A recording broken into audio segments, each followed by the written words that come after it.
South India shopping mall the wedding మంత్ర సరికొత్త wedding collection south India shopping mall.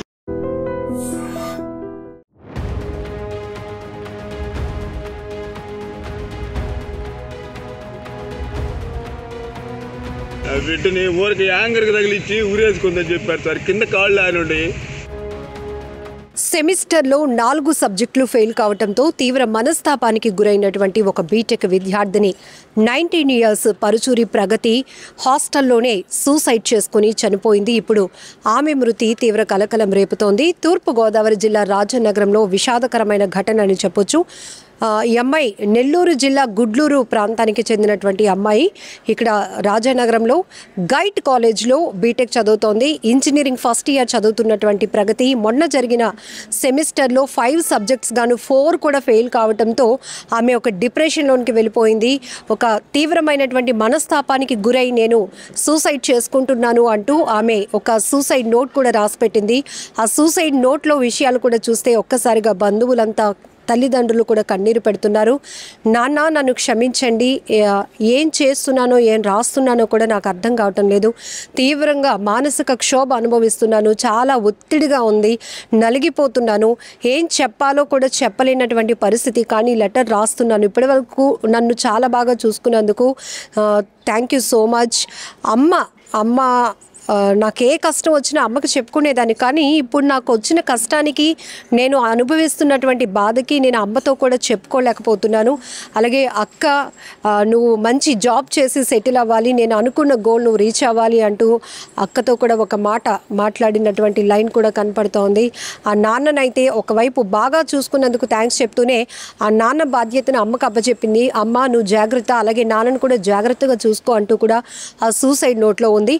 అయితే ఈ అమ్మాయి హాస్టల్లో ఏదైతే క్యాంపస్లో బట్టలు ఆరేయటానికి వేసే హ్యాంగర్ ఉంటుంది కదా, ఆ హ్యాంగర్కి చున్నీతో మెడకు చుట్టుకొని ఆమె ఆత్మహత్య చేసుకుంది. అయితే తను రాసినట్టు మొన్న సెమిస్టర్స్ 4 సబ్జెక్టులు కూడా ఫెయిల్ కావడం వల్లే మనస్తాపానికి గురై సూసైడ్ చేసుకుందా ప్రగతి, లేకపోతే మేనేజ్మెంట్ నుంచి ఏమైనా ఒత్తిళ్లు ఉన్నాయా?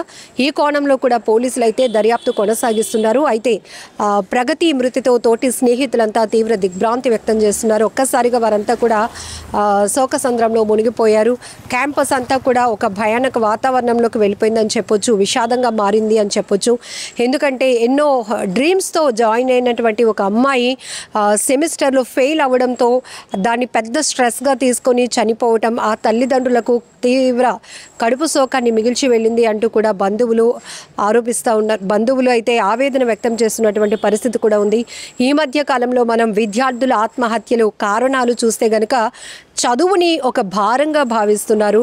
అది కరెక్ట్ కానే కాదు. ఎందుకంటే బీటెక్ వరకు అమ్మాయిని చదివించారంటే కుటుంబ నేపథ్యం కూడా ఆర్థిక పరిస్థితులు కూడా మనం చూడాలి. అంతవరకు అమ్మాయిని ఎంతో ఎఫర్ట్ చేసి చదివించినటువంటి తల్లిదండ్రులకు వీళ్ళు ఆఖరికి ఇస్తుందేంటి? తీవ్రని గుండె వేదన, గుండె రోత అని చెప్పాలి.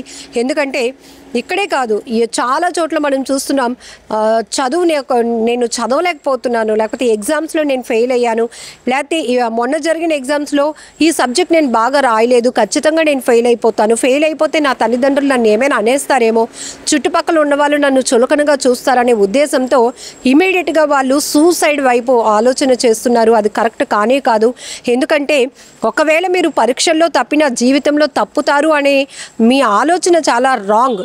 ఎందుకంటే చాలామంది అసలు 10th కూడా పాస్ కాని వాళ్ళు, ఫెయిల్ అయిన వాళ్ళు కూడా ఈరోజు జీవితంలో చాలా సక్సెస్ఫుల్గా వాళ్ళు రన్ అవుతున్నారు, బిజినెస్ రన్ చేసుకుంటున్నారు, ఆర్థికంగా కూడా చాలా బలంగా ఎదిగిన వాళ్ళు ఉన్నారు. అలాంటి వాళ్ళని మీరు ఎందుకు ఇన్స్పిరేషన్గా తీసుకోవటం లేదు? కేవలం మీలో మీరే మదన పడిపోతూ తల్లిదండ్రులకు మీ పెయిన్ చెప్పలేక, షేర్ చేసుకోలేక మీలో మీరే ఒత్తిడి, డిప్రెషన్లోనికి వెళ్ళిపోతూ ఇమీడియట్గా తనువు చాలించాలనే ఉద్దేశంతో సూసైడ్ చేసుకోవటం ఇది కరెక్ట్ కానే కాదు. ఇప్పుడు తూర్పుగోదావరి జిల్లా రాజనగరంలో కూడా ఈ బీటెక్ విద్యార్థిని ప్రగతి ఆత్మహత్య తీవ్ర కలకలం రేపుతోంది. అనేక కోణాల్లో పోలీసులు కూడా దర్యాప్తు వేగవంతం చేశారు. ఏదేమైనా చాలా బాధాకరమైన ఘటన. ఈ ఎగ్జామ్స్లో ఈ రిజల్ట్స్ తర్వాత ఎంతోమంది అనుకున్న ర్యాంకులు సాధించలేదని, లేతే నాన్న ఆ బొమ్మ కొనివ్వలేదనో, నాన్న సైకిల్ కొనివ్వలేదనో, ఫోన్ కొనివ్వలేదనో, BMW కారు కొనివ్వలేదనో ఒక యువకుడు ఆత్మహత్య ఆత్మహత్య ఏమిటి, అసలు ఏం జరుగుతోంది? కనీసం మీరు ఇంతవరకు చదువుకుంటున్నారు, తల్లిదండ్రులు పడుతున్నటువంటి కష్టాన్ని ఎందుకు చూడలేకపోతున్నారు? వాళ్ళు మీపై పెట్టుకున్నటువంటి ఆశల గురించి ఎందుకు ఆలోచన చేయలేకపోతున్నారు? ఇంతవరకు మీరు ఎడ్యుకేషన్ కానీ లైఫ్ లీడ్ చేసిన వాళ్ళు ఒకవేళ మీకు చదవడం ఇష్టం లేకపోతే, చదవలేకపోయిన పరిస్థితిలోకి వస్తే, చదువు మీరు ఎక్కువగా పెయిన్గా స్ట్రెస్గా ఫీల్ అవుతుంటే ఇంట్లో చెప్పేసేయండి. చెప్పేసి ఇంకొక ఆల్టర్నేట్గా వాళ్ళ సజెషన్ తీసుకోండి. చదవము అనేంత మాత్రాన తల్లిదండ్రులు ఏం చంపేయరు కదా, ఎందుకు మీరు అలా సూసైడ్ చేసుకొని చనిపోవాలనుకుంటున్నారు? ఇలా ఎన్నో ప్రశ్నలు ఈ చనిపోయినటువంటి విద్యార్థుల్ని సంధించాలనిపిస్తోంది. ఎన్నో క్వశ్చన్స్ వేయాలనిపిస్తోంది. ఆ తల్లిదండ్రుల రోదన, ఆ కన్న తండ్రి, ఆ అక్క ఏడుస్తున్నటువంటి ఆ అమ్మ, ఆ గుండె రోదన వర్ణనాతీతం అని చెప్పాలి. అయ్యో బిడ్డ, నువ్వు చదవలేకపోతే మేమేం అనం కదా, నువ్వు ఫెయిల్ అయితే కూడా మేమేం అనం కదా బిడ్డ, ఎందుకు ఇలా చేసావంటూ వాళ్ళు ఏడుస్తున్న తీరు కూడా ప్రతి ఒక్కరిని కంటతడి పెట్టిస్తోంది. ఏమైనా ఈ మధ్య కాలంలో చిన్న చిన్న విషయాలకి కూడా సూసైడ్ చేసుకోవాలి, చనిపోవాలి అనే ఆలోచన చాలా బాధాకరమైన విషయం. ఇలాంటి ఘటనలపై మీరేమంటారో కూడా కామెంట్లో తెలియపరచండి. శనివారం రోజు సెలవులకు వచ్చి శనివారం రోజు ఇంటికి వచ్చింది. మాది కావలి దగ్గర నరసాపురం, గుడ్లూరు మండలం, మాది నెల్లూరు డిస్టిక్. కావలి వస్తే ఆడికి వచ్చిన తర్వాత మేము శనివారం రోజు ఇక్కడికి వదిలిపెట్టాం. ఇక్కడ నేర్చుకుని వదిలిపెట్టాం. ఎగ్జామ్ ఉందంటే వదిలిపెట్టేసిన తర్వాత ఇక్కడికి వచ్చిన తర్వాత వాళ్ళు తర్వాత 2 రోజుల తర్వాత రెండో రోజు ఎప్పుడో ఉదయాన్నే నైట్ వేసుకుంటే 3:30కి ఫోన్ చేశారు మాకు. నైట్ వేసుకున్నది నైట్ ఉరి కూడా వేసుకున్నది అనుకోండి అండి. వాళ్ళు చెప్పినట్టు కూడా విన్నామండి.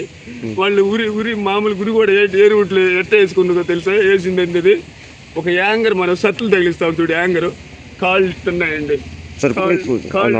కాళ్ళు ఇదిగో కాళ్ళు ఇట్ట ఆనిన తర్వాత యాంగర్కి తగిలిచ్చారండి. యాంగర్కి తగిలిచ్చి ఎంత గందరగోళం చేసి నా బిడ్డను అన్యాయం చేశారండి. కాలేజీ యాజమాన్యం అంతా వాళ్ళంతా ఒకటయ్యి నన్ను గందరగోళం బట్టి చేసి మమ్మల్ని పరిస్థితులకు శవం తీయొద్దంటే ఒప్పుకోకుండా శవాన్ని తీశారండి రాత్రి. మీకు చివరిసారి ఎప్పుడు మాట్లాడింది అమ్మాయి? మీ అమ్మాయి మీతో ఎప్పుడు మాట్లాడింది చివరిసారి? మాతో వచ్చేసి అంతకు ముందు రోజు నైట్ మాట్లాడింది. వెళ్ళిన తర్వాత ఎప్పుడు మాట్లాడింది? సరేలేండి. తర్వాత నైట్ మాట్లాడింది సార్. అంటే ఎప్పుడు మాట్లాడింది? అంటే చెప్పింది ఏదైనా కాలేజీలో ఇలాగా చెప్పు నాన్న ఎక్కువ ప్రెజర్ ఎక్కువ పెడుతున్నారని చెప్పారా? ఏం లేదు, మామూలుగా మాట్లాడింది.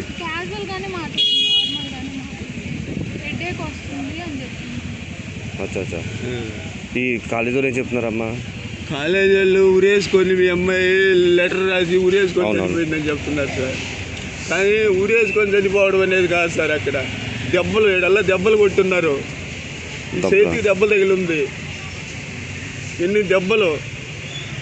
సరే, బిడ్డని ఊరికి యాంగర్కి తగిలిచ్చి ఊరేసుకుందని చెప్పారు సార్. కింద కాళ్ళు ఆనుండి నా బిడ్డ పైన ఊరికి అట్ట తగిలిచ్చింది. సరే సార్, ఓకే.